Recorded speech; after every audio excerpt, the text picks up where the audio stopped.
السلام علیکم ورحمۃ اللہ وبرکاتہ۔ الحمدللہ رب العالمین والصلاة والسلام علی سید الانبیاء والمرسلین۔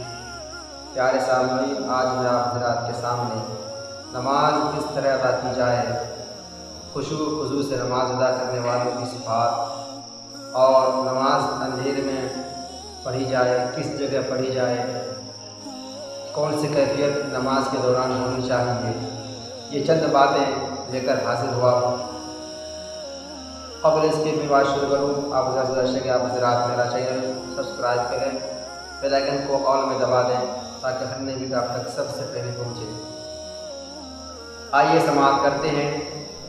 امام کہتے ہیں کہ اللہ تبارک و تعالیٰ نے حضرت موسیٰ علیہ السلام کی طرف وحی کی، اے موسیٰ، جب تو دل شکستہ ہو کر مجھے یاد کرتا ہے تو میں تجھے یاد کرتا ہوں۔ کامل اطمینان اور خشوع سے میرا ذکر کیا کر، اپنی زبان کو دل کا مطیع بنا، میری بارگاہ میں عید ذلیل کی طرح حاضری دے۔ خوف زدہ دل سے مجھے پکار اور سچائی کی زبان سے مجھے بلاتا ہے۔ اللہ تعالیٰ نے حضرت موسیٰ علیہ السلام پر وحی نازل فرمائی کہ اپنی امت کے گناہ گاروں سے کہہ دو میرا ذکر نہ کریں، میں نے اپنی ذات کی قسم کھائی ہے، جو مجھے یاد کرے گا میں اسے یاد کروں گا، یہ جب بھی یاد کرتے ہیں تو میں ان پر لعنت کرتا ہوں۔ اللہ اکبر۔ جو انسان نیکی کرتا ہے لیکن گناہ گار بھی ہے، اس کے لیے اللہ تبارک و تعالیٰ نے وحی فرمائی کہ انہیں یاد کرنے کو منع کر دو۔ اے ارباب ہوش، یہ تو ان لوگوں کا حال ہے جو گناہ گار ہیں مگر یاد خدا سے غافل نہیں۔ رب کو یاد بھی کرتا ہے لیکن گناہ بھی کرتا ہے، تو رب تبارک و تعالیٰ ڈائریکٹ فرما دے، اسے کہہ دو کہ وہ مجھے یاد نہ کرے، میں اسے معاف کرنے والا نہیں ہوں۔ لیکن ان لوگوں کا کیا حال ہوگا جو بدکار بھی ہیں اور یاد خدا سے غافل بھی ہیں، گناہ بھی کرتے ہیں، نماز بھی چھوڑتے ہیں، گناہ بھی کرتے ہیں، رب تبارک و تعالیٰ کا ذکر نہیں کرتے، چغل خوری کرتے ہیں، تہمت لگاتے ہیں، حرام خوری کرتے ہیں، شراب نوشی کرتے ہیں، جھوٹ بولتے ہیں، ان لوگوں کا حال کیا ہوگا؟ اور ساتھ ہی ساتھ نہ رب کو یاد کرنا ہے، نہ تلاوت قرآن کرنا ہے، نہ صدقہ و خیرات کرنا ہے، نہ اللہ تبارک و تعالیٰ کی تسبیح و تحلیل کرنی ہے، کچھ نہیں کرنا ہے، تو ان کا حال کیا ہوگا؟ امام کہتے ہیں اللہ اکبر۔ بعض صحابہ کرام کا قول ہے کہ انسان نماز میں جس قدر سکون و اطمینان اور لذت و سرور حاصل کرتا ہے، اسی قدر قیامت کے دن وہ پرسکون ہوگا۔ جس طرح آپ نماز ادا کریں گے پرسکون ہو کر، پر اطمینان ہو کر، کل قیامت کے دن اللہ تبارک و تعالیٰ آپ کو اسی طرح آرام و سکون عطا فرمائے گا۔ حضور صلی اللہ علیہ وسلم نے ایک شخص کو دیکھا، وہ نماز میں اپنی داڑھی سے کھیل رہا تھا۔ آپ نے فرمایا اگر اس کے دل میں خشوع ہوتا تو اس کے اعضاء پر اس کا ظہور ہوتا۔ داڑھی سے اس طرح شغل نہیں کرتا، اس کے دل میں خشوع نہیں ہے۔ آپ نے فرمایا جس کے دل میں خشوع نہیں اس کی نماز رائگاں ہے۔ یعنی اللہ تبارک و تعالیٰ انہی لوگوں کی نماز قبول کرتا ہے جو رب تبارک و تعالیٰ کو یاد کر کے اس کے گرد، اس کی بارگاہ میں اس سے ڈر کر، خوف زدہ ہو کر اس کی عبادت کرتے، اللہ تعالیٰ انہی لوگوں کی نماز کو قبول و منظور فرماتا ہے۔ خشوع و خضوع سے نماز ادا کرنے والوں کی صفات، اللہ تبارک و تعالیٰ نے نماز میں خشوع و خضوع رکھنے والوں کی تعریف متعدد آیات میں کی ہے۔ فرمان الہی ہے فی صلاتہم خاشعون علی صلاتہم یحافظون علی صلاتہم دائمون۔ کسی نے خوف کہا ہے، نمازی تو بہت ہیں، کسی نے کیا خوب لکھا ہے، امام کہتے ہیں نمازی تو بہت ہیں مگر خشوع سے نماز ادا کرنے والے کم ہیں۔ حاجی بہت ہیں لیکن نیک سیرت کم ہے، پرندے بہت ہیں مگر بلبلیں کم ہیں، اور عالم بھی بہت ہیں مگر عامل کم ہیں۔ نماز صحیح نماز خشوع و خضوع اور انکساری کا نام ہے، اور یہی قبولیت نماز کی علامت ہے، کیونکہ جیسے جواز نماز کی شرائط ہیں اسی طرح قبولیت نماز کی بھی شرائط ہیں۔ چنانچہ ارشاد ربانی ہے قد افلح المؤمنون الذین هم فی صلاتہم خاشعون۔ تقویٰ کے متعلق ارشاد الہی ہے انما یتقبل اللہ من المتقین۔ آقا ارشاد فرماتے ہیں جس نے کامل خشوع سے 2 رکعت نماز ادا کی وہ گناہوں سے ایسا پاک ہو جاتا ہے جیسے پیدائش کے دن گناہوں سے پاک تھا۔ اللہ اکبر۔ آپ میں 2 رکعت ہی پڑھیں لیکن خشوع و خضوع سے پڑھیں تو اللہ تبارک و تعالیٰ آپ کے تمام پچھلے گناہوں کو معاف گزر فرما دیتا ہے۔ حقیقت یہ ہے کہ نماز میں دل خیالات فاسدہ کی وجہ سے صحیح معنوں میں نماز کی طرف متوجہ نہیں ہو پاتا، لہٰذا ان خیالات سے نجات حاصل کرنا ضروری ہے۔ نجات کے کئی طریقے ہیں۔ ایک یہ بھی ہے کہ اندھیرے میں نماز پڑھی جائے یا ایسی جگہ نماز پڑھی جائے جہاں کامل سکوت ہو، نیچے رنگین فرش نہ ہو اور نمازی منقش کپڑے اور نہ پہنے ہوں، کیونکہ ان چیزوں پر جو ہی نظر پڑتی ہے انسان ادھر متوجہ ہوتا ہے۔ آج کل دیکھیے ہماری مسجدیں ایسے نقش و نگار ہوتی ہیں کہ انسان بس دیکھتا رہے، لگتا نہیں کہ یہ مسجد ہے، لگتا ہے کہ کوئی شاپنگ مال یا پھر کوئی ہال ہے۔ انسان جہاں گھومنے سیر تفریح کے لیے آتا ہے، لائٹنگ دیکھنے آتا ہے، ڈیٹنگ پینٹنگ دیکھنے آتا ہے۔ لوگ مسجد کے امام کو تنخواہ 5,000 دیں گے، لیکن مسجد جس میں نماز ادا کرنی ہے وہ صرف مسجد ہونی چاہیے جس میں انسان جانے کے بعد اس کا دل یاد خواہ میں جائے نماز پڑھنے کے لیے، جب وہ کھڑا ہو تو اس کا دل اللہ تبارک و تعالیٰ کی طرف ہو، لیکن ایسا نہیں ہوتا ہے۔ نقش و نگار کی وجہ سے انسان کا دل اس طرف چلا جاتا ہے جس کی وہ رنگینی میں کھو جاتا ہے اور نماز کی رکعتوں کو بھول جاتا ہے۔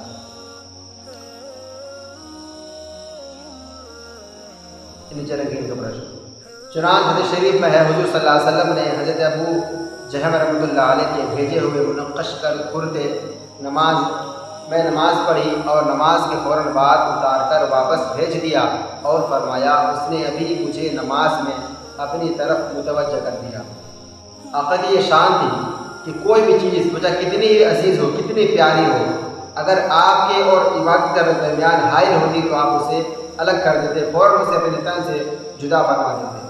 ایک مرتبہ نئے جوتے پہن کر آپ نے نماز پڑھی، نماز کے بعد آپ نے اسے اتار دیا اور وہی پرانے جوتے پہن لیے اور فرمایا میں نماز میں اس کی طرف دیکھ کر مشغول ہو گئے۔ مردوں کے لیے سونے کے زیورات کی حرمت سے پہلے آپ ایک دن سونے کی انگوٹھی پہن کر ممبر پر تشریف فرما تھے، آپ نے اسے اتار کر پھینک دیا اور فرمایا یہ مجھے اپنی طرف متوجہ کرتی ہے۔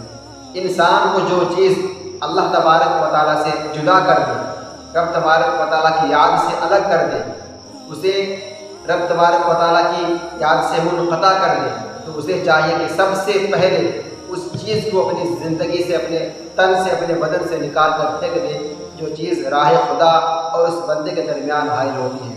یہی عقل مند اور نیک لوگوں کی پہچان ہے کہ کوئی بھی چیز ہو وہ آپ کی کتنی قریبی، کتنی عزیز ہو، وہ چیز بعد میں ہے، پہلے اللہ تبارک و تعالیٰ کی توجہ، اللہ تبارک و تعالیٰ کی یاد، اللہ تبارک و تعالیٰ کی محبت ہے۔ حضرت ابو طلحہ رضی اللہ عنہ نے ایک مرتبہ اپنے باغ میں نماز پڑھی، اچانک ایک پرندہ اڑا اور وہ درختوں سے نکلنے کی راہ تلاش کرنے لگا۔ حضرت ابو طلحہ رضی اللہ تعالیٰ عنہ نے تعجب سے یہ منظر دیکھا تو وہ ادا شدہ رکعتوں کی تعداد بھول گئے۔ آپ حضور صلی اللہ علیہ وسلم کی بارگاہ میں حاضر ہوئے اور اس آزمائش کا ذکر کرتے ہوئے کہنے لگے اے اللہ کے رسول صلی اللہ علیہ وسلم، میں نے باغ اللہ کی راہ میں دے دیا ہے، اب آپ جیسے چاہیں اسے خرچ کریں۔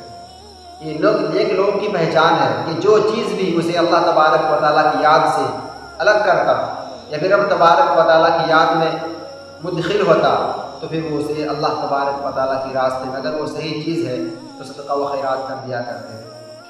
ایک اور شخص نے حضرت عثمان رضی اللہ تعالیٰ عنہ کی عہد خلافت میں اپنے اس باغ میں جو کھجوروں سے لدا ہوا تھا نماز پڑھی تو ان کی نظر کھجوروں سے پھل دیکھنے میں ایسی الجھی کہ اسے رکعتوں کی تعداد یاد نہ رہی۔ نماز ختم کر کے وہ حضرت عثمان رضی اللہ عنہ کے پاس آیا اور کہنے لگا میں نے اس باغ کو اللہ کے نام پر بخش دیا ہے، اسے اللہ کے راستہ میں خرچ کر دیجئے۔ حضرت عثمان رضی اللہ عنہ نے وہ باغ 50,000 روپے میں فروخت کر دیا۔ یہ نیک لوگوں کی علامت ہے، بجائے زیور ہو، زمین جائیداد ہو، باغات ہو، کچھ بھی ہو، اگر وہ اللہ تبارک و تعالیٰ کی اور اس بندے کے درمیان حائل ہے تو اسے فوراً اپنی زندگی سے، اپنی ملکیت سے جدا کر کے صدقہ و خیرات کر دیا کرتے تھے۔ اسلاف کرام میں سے بعض حضرات کا ارشاد ہے کہ نماز میں 4 چیزیں انتہائی بری ہیں، 4 چیزیں ایسی ہیں جو بہت زیادہ ناپسند ہیں اور جنہیں مکروہ آپ کہہ سکتے ہیں۔ دوسری طرف متوجہ ہونا، نماز کی طرف آپ نماز میں ہیں، آپ کا خیال کھیتوں میں ہے، کھلیانوں میں ہے، فلاں کی غیبت کرنے میں ہے، فلاں انسان کیا کر رہا ہے اس کے ٹھکانے پر ہے، تو اس طرح کے خیالات اگر آپ کی نماز میں آتے ہیں تو سمجھیے آپ کی نماز بری ہو رہی ہے، اچھی نماز آپ نہیں پڑھ رہے ہیں۔ دوسری بات، منہ پر ہاتھ پھیرنا، نماز میں کھڑے ہیں منہ پر ہاتھ چل رہا ہے، یہ اپنا چہرہ سنوار رہتے ہیں، اس طرح کی نماز اللہ تعالیٰ کو یہاں بھی قبول منظور نہیں کرتا۔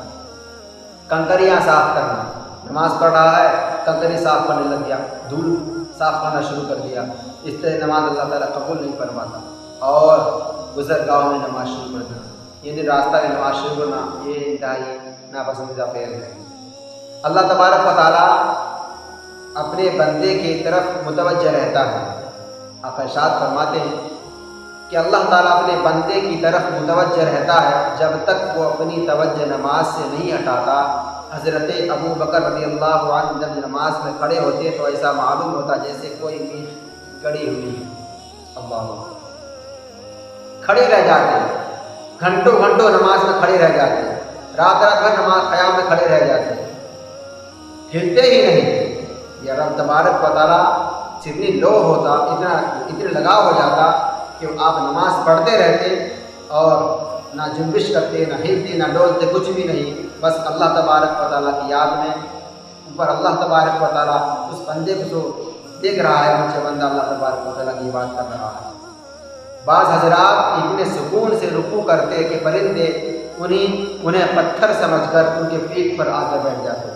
یہ لوگ گزرے ہیں دنیا میں، اس دنیا میں کہ اگر رکوع میں چلے جاتے گھنٹوں گھنٹوں رکوع کرتے، پرندے آ کر ان کے پیٹ پر بیٹھ جاتے، یہ سمجھ کر کہ شاید ایک پتھر ہے، نہ ہل رہا ہے، نہ ڈول رہا ہے، نہ اٹھ رہا ہے، نہ بیٹھ رہا ہے۔ یہ لوگ نماز ادا کیا کرتے تھے اتنے سکون اور پر اطمینان کے ساتھ، لہٰذا ہمیں نماز جو ہے سکون اور اطمینان سے ادا کرنی چاہیے کہ اللہ تعالیٰ انہیں نماز کو قبول فرماتا ہے جو سکون اور اطمینان کے ساتھ پڑھی گئی ہے۔ ذوق سلیم بھی اس بات کا تقاضا کرتا ہے کہ جب دنیاوی شان و شوکت والے انسانوں کے حضور لوگ انتہائی تعظیم سے حاضر ہوتے ہیں تو پھر اس بادشاہوں کے بادشاہ کے حضور تو بطریق اولا تعظیم و تکریم سے حاضر ہونا چاہیے۔ تورات میں مکتوب ہے کہ انسان میری بارگاہ میں روتے ہوئے حاضری دینے سے نہ گھبرانا، میں تیرا خدا تیرے دل سے بھی زیادہ قریب ہوں اور ہر جگہ میرا نور جلوہ فگن ہے۔ روایت ہے حضرت عمر رضی اللہ عنہ سے انہیں منبر پر فرمایا، حالت اسلام میں انسان بوڑھا ہو جاتا ہے مگر اس کی نماز کامل نہیں ہوتی۔ حقیقت بات ہے، انسان نماز پڑھتے پڑھتے، کلمہ پڑھتے پڑھتے بوڑھا ہو جاتا ہے، اس کی نماز مکمل نہیں ہوتی۔ وجہ کیا ہے کہ نماز میں خشوع خضوع نہیں ہے، نماز میں دل جمی نہیں ہے، نماز میں اطمینان نہیں ہے، نماز میں سکون نہیں ہے۔ جب تک نماز میں سکون، اطمینان، خشوع خضوع نہ ہو ان کی نمازیں اللہ تعالیٰ کی بارگاہ میں قبول و منظور نہیں ہوتی ہیں۔ پوچھا گیا وہ کیسے؟ فرمایا دل میں خشوع نہ آیا، انکساری نہ پیدا ہوئی اور عاجز میں اور نماز میں اللہ تعالیٰ کی طرف اماتن متوجہ نہ رہا تو پھر نماز کیسے کامل ہوئی؟ ابو العالیہ رحمۃ اللہ علیہ سے اس آیت الذین هم عن صلاتهم ساہون کے معنی دریافت کیے گئے۔ انہوں نے کہا یہ اس شخص کے بارے میں ہے جو نماز میں بھول جاتا ہے۔ حالانکہ مفسرین کرام نے اس میں بعض کچھ اور مراد لیا، لیکن وہ یہ کہتے ہیں کہ جو نماز میں ہے اور رکعتوں کی تعداد بھول جاتا ہے کہ میں نے کتنی نماز پڑھی، اب کیا پڑھا، اب کیا پڑھنا ہے، تو اس ایسے لوگوں کے بارے میں یاد کرنا ضروری ہے۔ یہ ان کا عقیدہ، ان کا ماننا ہے، اور اسے یہ پتہ نہیں چلتا کہ ان کی 2 رکعت پڑھی ہیں یا 3 رکعت۔ لیکن حضرت حسن رحمۃ اللہ علیہ، بصری رحمۃ اللہ علیہ کہتے ہیں کہ یہ ارشاد الہی اس شخص کے بارے میں ہے جو نماز کو بھول جاتا ہے یہاں تک کہ اس کا وقت ختم ہو جاتا ہے۔ اور یہی صحیح و اصل معنی میں یہی ہے کہ جو انسان نماز کو اس کے وقت پر ادا نہیں کرتا ہے، بھلا دیتا ہے اور وقت گزر جانے کے بعد قضا پڑتا ہے، کبھی کچھ پڑھتا ہے کبھی کچھ پڑھتا ہے، تو ایسے لوگوں کے لیے یہ آیت جو ہے وارد ہوئی ہے، جو لوگ نماز کو پیچھے بھول جاتے ہیں، اس کا وقت بھول جاتے ہیں اور من مرضی والی نماز ادا کرتے ہیں۔ ارشاد فرماتے ہیں، اللہ تعالیٰ فرماتا ہے میرے بندے فرائض کو ادا کیے بغیر مجھ سے رہائی نہیں پا سکیں گے۔ جو انسان جو اللہ تبارک و تعالیٰ نے فرض کر رکھا ہے، وہ چاہے نماز ہو، روزہ ہو، حج ہو، زکوٰۃ ہو، اگر زکوٰۃ فرض ہے تو زکوٰۃ نہ دی ہو، حج نہ کیا ہو، رمضان کے روزے نہ رکھے ہوں، 5 وقت نمازیں نہ پڑھی ہو، تو جب تک وہ بندہ ان چیزوں کو مکمل نہ کر لے، پورا نہ کر لے، اللہ تعالیٰ اسے بخش نہیں سکتا، اسے چھوڑ نہیں سکتا ہے۔ لہٰذا میرے پیارے آئیے ہم سب کو یہ ضروری ہے کہ ہم سب سے پہلے، اور اللہ تبارک و تعالیٰ نے جو پر فریضہ فرض کر رکھا ہے، 5 وقت کی نماز ہم پر فرض ہے، والدین کی خدمت ہم پر فرض ہے، اور دیگر چیزیں ہم پر جو فرائض ہیں، ان فرائض کو اپنے زندگی میں شامل کر کے اور سب سے اولین درجہ میں ان چیزوں کی ادائیگی کر کے ہم زندگی گزاریں، تاکہ مرنے کے بعد اللہ تعالیٰ ہم سب کی مغفرت فرما دے اور ہمیں عذاب نار سے رہائی مل جائے۔ آج بھی اتنا ہی بہت ہے، پھر انشاءاللہ ملتے ہیں، انشاءاللہ اپنا خیال رکھیں، اور ویڈیو اچھا لگے تو لائک کمنٹ شیئر ضرور کریں، اور آپ کے چینل کو سبسکرائب کریں، اور آپ کو کوئی کنفیوژن ہے تو آپ اس سے کمنٹ میں پوچھ سکتے ہیں۔ السلام علیکم ورحمۃ اللہ وبرکاتہ۔